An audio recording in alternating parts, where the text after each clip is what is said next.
palms folded upon the dress. They.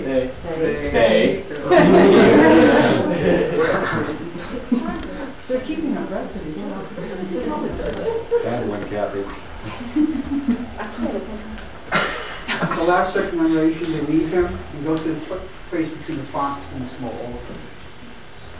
Oh my goodness. Excuse me.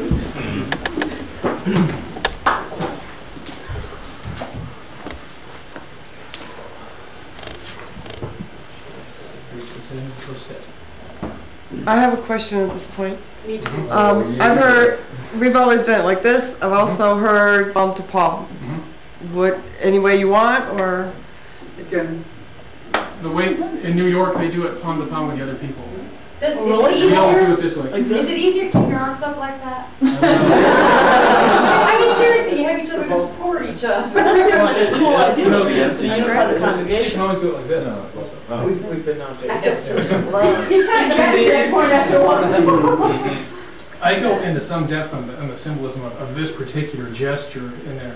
You know, this is the way that I prefer to do it. But in New York, they've been doing this one for a long time, and that has its advantages. This is way too Baptist for me. plus we have the Yeah. But it does have added in this posture would unify your congregation and bring them into the thing, into the whole net. Otherwise, the congregation really doesn't have a whole lot to do other than a few responses and communicate.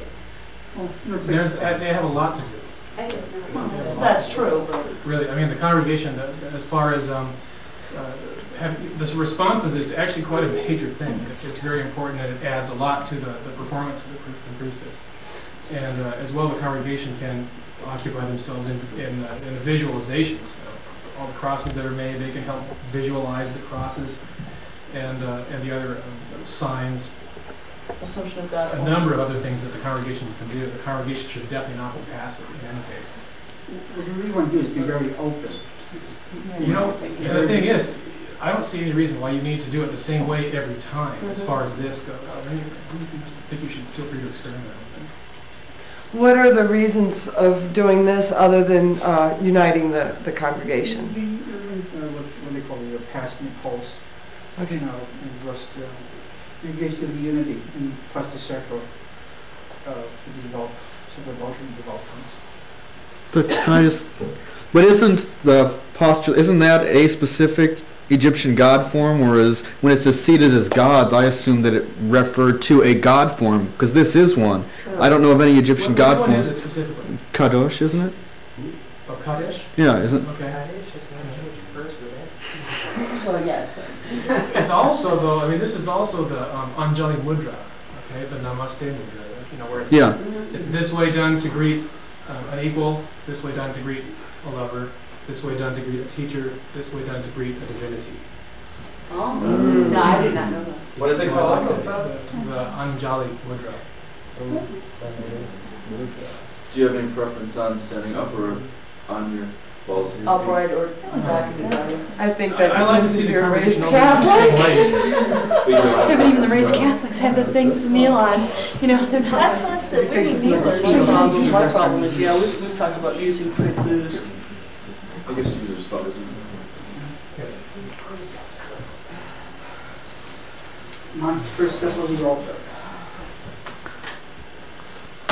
A circle of stars, where our Father is but the younger brother. Marvel beyond imagination. Soul of infinite space, before whom time is ashamed, the mind bewildered, and the understanding dark. Not unto thee may we attain, unless thine image be loved. Therefore by seed, and root, and stem, and bud, and leaf, and flower, and fruit do we invoke thee. Then the priest answered, and said unto the Queen of Space, kissing her lovely brows, and the dew of her light bathing his whole body in the sweet-smelling perfume of sweat. O Nuit, continuous one of heaven, let it be ever thus that men speak not of thee as one, but as none. And let them speak not of thee at all, since thou art continuous. But to love me is better than all things. If under the night stars in the desert, thou presently burnest mine incense before me, invoking thee with a pure heart and the serpent flame therein. Thou shalt come a little to lie in my bosom. For one kiss will thou then be willing to give all. But whoso gives one particle of dust shall lose all in that hour. Ye shall gather goods, and store of women and spices. Ye shall wear rich jewels.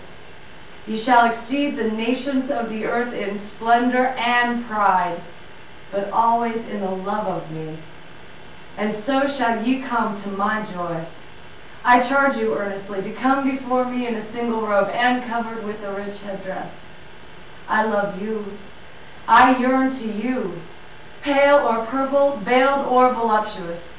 I, who am all pleasure and purple and drunkenness of the innermost sense, desire you. Put on the wings and arouse the coiled splendor within you. Come unto me, to me, to me. Sing the rapturous love song unto me.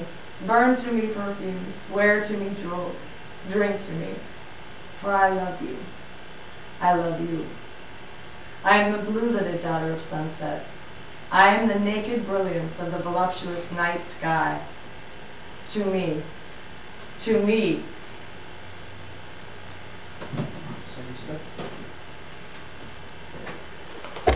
A secret of secrets, that art hidden in the being of all that lives. Not thee do we adore, for that which adoreth is also thou. Thou art that, and that am I. I am the flame that burns in every heart of man, and in the core of every star. I am life, and the giver of life, yet therefore is the knowledge of me, the knowledge of death.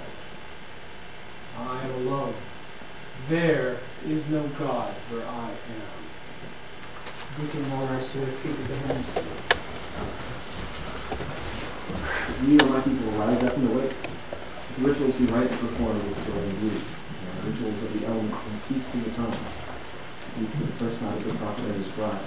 Feast for the 3 days of the writing of the book of the law. Feast for Tahuti and the child of the prophet, secret of the prophet. Feast for the supreme ritual, feast for the equinox of the gods. Feast for fire, and feast for water, feast for life, and a greater feast for death. Feast every day in your hearts in the joy of my action. Feast every night unto you, and the pleasure of uttermost delight.